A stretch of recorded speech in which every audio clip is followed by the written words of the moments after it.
Assalamualaikum warahmatullahi wabarakatuh. Perkenalkan, nama saya Nadia Putri Maharani dari kelas 4A dengan NPM 2303050005. Saya akan membahas tentang analisis beberapa dari soal-soal yang sudah dijabarkan. Tujuannya yaitu untuk memahami akar permasalahan mutu sekolah, lalu yang kedua yaitu melatih kemampuan analisis berbasis data, lalu yang ketiga merancang solusi mutu yang terarah dan terukur, lalu yang keempat yaitu mendorong peran aktif sebagai calon guru profesional, dan yang kelima yaitu menumbuhkan pola pikir perbaikan dan berkelanjutan. Yang pertama, kita akan membahas tentang analisis dan rekomendasi strategi peningkatan mutu SD Negeri XYZ.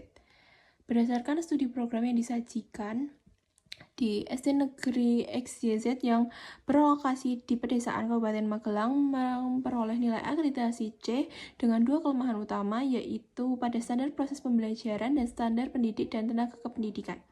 Lalu, untuk mengatasi persoalan ini diperlukan strategi yang tidak hanya bersifat reaktif tetapi juga berorientasi jangka panjang dan berbasis data. Oleh karena itu, saya merekomendasikan dua strategi prioritas yang berfokus dan terukur untuk meningkatkan mutu pada dua standar tersebut. Strategi pertama adalah program pembelajaran inovatif dan inklusif berbasis kebutuhan siswa atau PPIIBKS. Strategi ini diarahkan untuk meningkatkan kualitas proses pembelajaran yang selama ini masih berpusat pada guru, minim media, dan tanpa diferensiasi. Lalu, tujuan dari strategi ini adalah mendorong terjadinya perubahan paradigma pembelajaran dari teacher center menjadi student center dengan mengintegrasikan pendekatan aktif, kolaboratif, dan adaptif terhadap kebutuhan peserta didik. Lalu, pihak-pihak yang terlibat dalam strategi ini meliputi kepala sekolah sebagai pengambilan kebijakan dan penyediaan dukungan anggaran, lalu guru sebagai pelaksana utama di kelas, lalu pengawas sekolah sebagai pihak yang melakukan supervisi dan pemantauan, serta komite sekolah dan dinas pendidikan yang berperan mendukung fasilitas dan pelatihan. Bentuk kegiatan konkret yang dapat dilakukan antara lain pelatihan menggunakan media digital, workshop, pembelajaran diferensiasi, serta penerapan model listen study sebagai refleksi praktik pembelajaran. Indikator keberhasilan strategi ini adalah 80%. Guru mampu menerapkan pembelajaran aktif dan berdiferensiasi dalam RPP praktik kelas, adanya peningkatan skor observasi supervisi kelas, serta meningkatkan partisipasi dan keterlibatan siswa selama proses pembelajaran. Lalu yang strategi kedua yaitu rekomendasi untuk memperbaiki kelemahan pada standar pendidik dan tenaga kependidikan adalah peta kompetensi dan pelatihan adaptif guru atau PEKAT guru.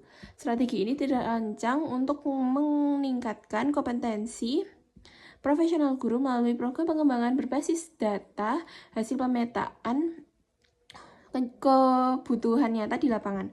Tujuan utamanya adalah meningkatkan kemampuan pedagogik dan profesional guru sebagai kebutuhan sekolah, terutama pada aspek literasi, numerasi, dan asesmen formatif.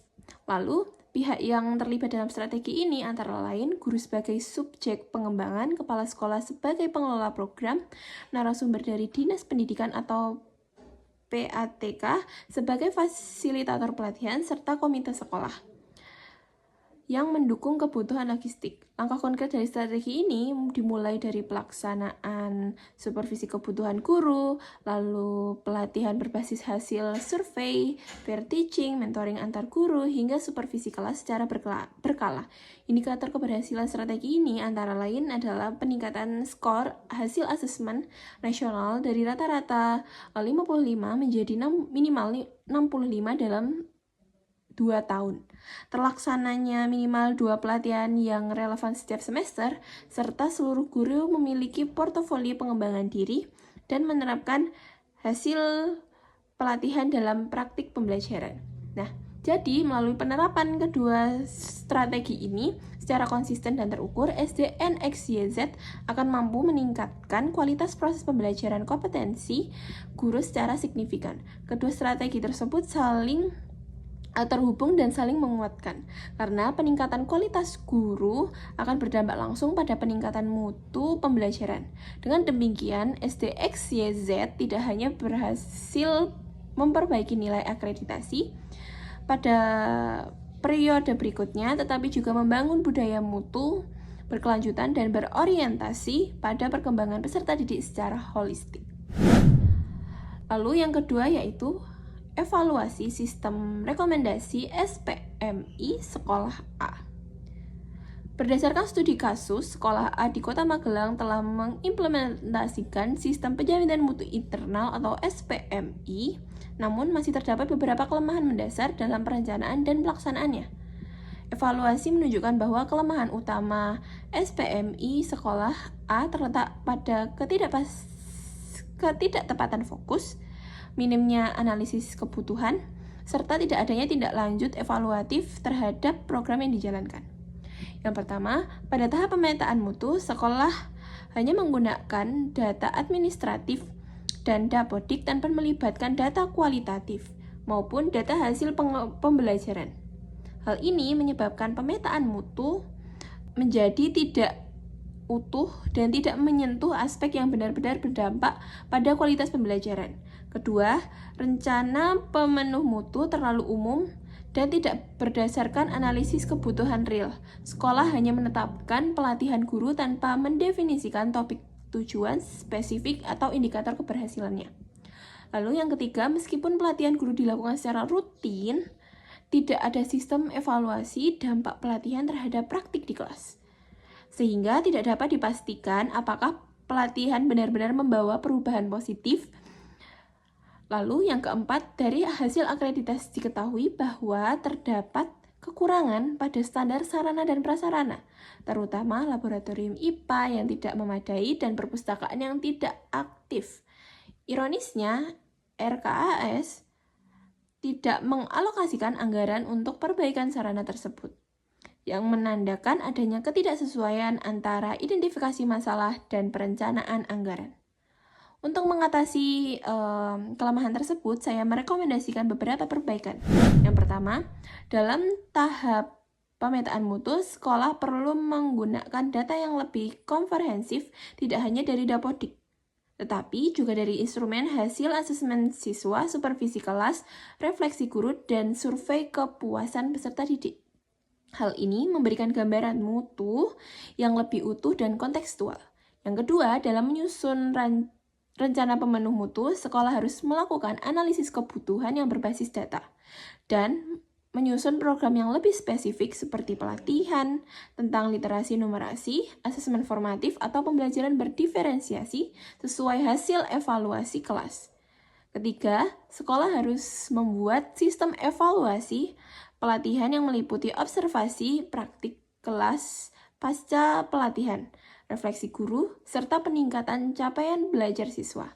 Keempat, RKAS harus disusun berdasarkan hasil evaluasi mutu dan diarahkan untuk menjawab tantangan nyata termasuk pengadaan dan revitalisasi sarana seperti laboratorium dan perpustakaan, yang merupakan prasyarat mutu pembelajaran. Nah, dengan menerapkan perbaikan-perbaikan tersebut, sistem SPMI Sekolah A tidak akan lebih tepat sasaran, berdampak langsung terhadap peningkatan mutu pendidikan, dan sejalan dengan prinsip dasar SPMI yaitu perbaikan berkelanjutan, lalu keterlibatan aktif seluruh warga sekolah serta transportasi dalam perencanaan dan evaluasi menjadi kunci utama keberhasilan implementasi sistem penjaminan mutu yang efektif. Lalu yang selanjutnya yaitu rencana aksi strategis. Sebagai tim penjaminan mutu SD Negeri Maju Jaya yang menghadapi proses akreditasi dalam 6 bulan ke depan, menyusun rencana aksi strategis untuk menjawab dua permasalahan utama yang dihadapi sekolah tersebut, yaitu rendahnya nilai UASBN, literasi 48 dan numerasi 52, serta alokasi dana BOS untuk pengembangan guru yang hanya sebesar 20%. Kedua, persoalan ini saling berkaitan karena rendahnya hasil belajar siswa sebagian besar disebabkan oleh belum optimalnya kapasitas guru dalam mengelola pembelajaran sesuai dengan kebutuhan peserta didik. Lalu untuk menjawab permasalahan pertama, yakni pada standar kompetensi lulusan, saya merekomendasikan bahwa menyusun program aksi literasi numerasi adaptif atau PALINA. Nah, tujuan dari program ini adalah meningkatkan hasil belajar siswa dalam aspek literasi dan numerasi melalui strategi pembelajaran yang kontekstual, aktif, dan berorientasi pada asesmen formatif. Langkah pertama adalah melakukan analisis hasil belajar siswa untuk mengidentifikasi indikator yang paling lemah. Selanjutnya, dilakukan pelatihan guru dalam pembelajaran kontekstual berbasis literasi dan numerasi, serta penyusunan modul pembelajaran yang terintegrasi dalam kegiatan literasi. Sekolah juga akan mengadakan program literasi harian dan klub numerasi dengan pendekatan menyenangkan dan praktik nyata. Evaluasi keberhasilan program diukur melalui pre-test dan post-test, literasi numerasi, observasi pelaksanaan pembelajaran, serta peningkatan nilai UASBN minimal 10 poin dalam 6 bulan. Indikator keberhasilan lainnya termasuk 100% guru memiliki RPP terintegrasi literasi numerasi dan meningkatnya keaktifan siswa dalam kegiatan pembelajaran. Selanjutnya, sementara itu, untuk mengatasi masalah pada standar pembiayaan khusus keterbatasan dana pengembangan guru, strategi yang optimal yaitu optimalisasi dana dan kemitraan untuk mengembangkan profesional guru atau ODKPPG. Tujuan strategi ini adalah meningkatkan efektivitas penggunaan dana BOS dan memperluas sumber daya pendukung pelatihan guru. Langkah yang akan ditempuh antara lain adalah meninjau kembali RKAS agar lebih responsif terhadap kebutuhan pengembangan kompetensi guru dan mengalokasikan minimal 35% dari dana BOS untuk pelatihan dan pengembangan profesional berkelanjutan. Selain itu, sekolah akan menjalin kemitraan dengan Dinas Pendidikan, kampus LPTK, atau komunitas guru belajar guru untuk mengakses pelatihan gratis atau subsidi. Sekolah juga membentuk komunitas praktis guru atau KPG sebagai ruang berbagai praktik baik dari refleksi bersama. Lalu, indikator keberhasilan strategi ini mencakup peningkatan jumlah pelatihan yang diikuti guru minimal 2 pelatihan per semester. 100% guru menyusun portofolio pengembangan diri dan adanya perubahan nyata pada strategi pembelajaran di kelas. Dengan pelaksanaan 2 rencana aksi strategi tersebut secara simultan, SD Negeri Maju Jaya diharapkan dapat menunjukkan perbaikan nyata baik dari capaian belajar siswa maupun kualitas tenaga pendidik dalam waktu 6 bulan menjelang akreditasi. Lebih dari sekedar memenuhi standar akreditasi, strategi ini juga menjadi dasar pembentukan budaya mutu yang berkelanjutan di sekolah. Selanjutnya, yaitu integrasi konsep PDCA dalam penjaminan mutu dan contoh roadmap. Pada tahap plan atau perencanaan, sekolah harus menggunakan hasil akreditasi terutama pada standar yang mendapatkan skor rendah, misalnya standar proses atau standar PTK. Sebagai dasar penyusunan rencana perbaikan, data kelemahan ini perlu dianalisis lebih lanjut agar menghasilkan program perbaikan yang tepat sasaran. Misalnya, jika nilai standar proses rendah, maka perlu dirancang pelatihan guru tentang pembelajaran berdiferensiasi atau penyusunan RPP yang aktif dan inovatif. Lalu yang selanjutnya yaitu tahap DO atau pelaksanaan. Dilakukan dengan mengimplementasikan program perbaikan tersebut. Contohnya adalah pelatihan guru secara langsung atau daring, praktik pembelajaran aktif di kelas, serta penyediaan media pembelajaran yang mendukung keterlibatan siswa. Pada tahap ini, penting memastikan pelaksanaan berjalan sesuai rencana dan terpantau oleh manajemen sekolah. Selanjutnya yaitu cek atau pemeriksaan. Dilakukan melalui supervisi klinis, observasi pembelajaran, serta refleksi guru terhadap praktik mereka. Monitoring ini bertujuan untuk melihat apakah program perbaikan yang dilaksanakan benar-benar berdampak terhadap perubahan dan perilaku guru dan peningkatan hasil belajar siswa. Tahap terakhir adalah action atau tindak lanjut, yang dimana sekolah mengevaluasi hasil pelaksanaan dan melakukan revisi kebijakan atau penyempurnaan program. Jika hasil monitoring menunjukkan kurang optimal, maka perlu dilakukan penyesuaian pada strategi pelatihan, pendekatan pembelajaran, atau distribusi anggaran sekolah. Dengan siklus ini, mutu sekolah tidak hanya ditingkatkan menjelang akreditasi, tetapi terus diperbaiki secara berkelanjutan. Sebagai contoh konkret, sekolah B yang menggunakan laporan akreditasi sebagai dasar perencanaan menyusun roadmap pengembangan guru selama 5 tahun. Roadmap ini tidak hanya pada pelatihan, tetapi diarahkan pada peningkatan kualitas layanan pembelajaran.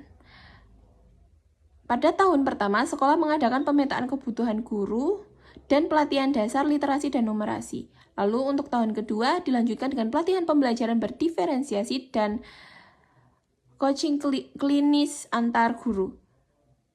Tahun ketiga hingga tahun kelima difokuskan pada penguatan budaya reflektif, pengembangan komunitas praktis guru, dan program sertifikasi tambahan. Seluruh kegiatan dalam roadmap tersebut disusun berdasarkan data evaluasi dan dilaksanakan dalam siklus PDCA, sehingga perbaikan dilakukan secara terstruktur dan terus-menerus. Lalu, implementasi roadmap ini menunjukkan bahwa penjaminan mutu bukan sekedar program tahunan atau kegiatan administratif, melainkan program strategis yang melibatkan visi jangka panjang, kolaboratif antar pemangku kepentingan, dan komitmen terhadap peningkatan kualitas pendidikan yang berkelanjutan. Jadi, dapat disimpulkan bahwa peningkatan mutu pendidikan dasar harus dilakukan secara terencana berbasis data dan berkelanjutan. Kasus-kasus yang dianalisis menunjukkan bahwa kelemahan dalam proses pembelajaran dan kompetensi guru dapat dilihat melalui strategi yang tepat seperti pembelajaran aktif dan pelatihan adaptif berbasis kebutuhan. Lalu, sistem penjaminan mutu internal atau SPMI akan berjalan efektif jika sekolah mampu memetakan kebutuhan secara akurat, merancang program yang relevan, mengevaluasi dampaknya, serta mengevaluasi kebijakan secara berkala. Lalu, disinilah pentingnya menerapkan siklus PDCA atau Plan Do Check Action sebagai pendekatan utama dalam perbaikan mutu. Akreditasi bukanlah tujuan akhir, melainkan alat refleksi untuk peningkatan keberlanjutan komitmen semua pihak dan pelaksana program yang terukur dan membawa sekolah pada budaya mutu yang nyata dan berdampak langsung pada hasil belajar peserta didik. Sekian dari saya. Bila terdapat kekurangan dan kesalahan, saya mohon maaf yang sebesar-besarnya. Billahi taufiq wal hidayah. Wassalamualaikum warahmatullahi wabarakatuh.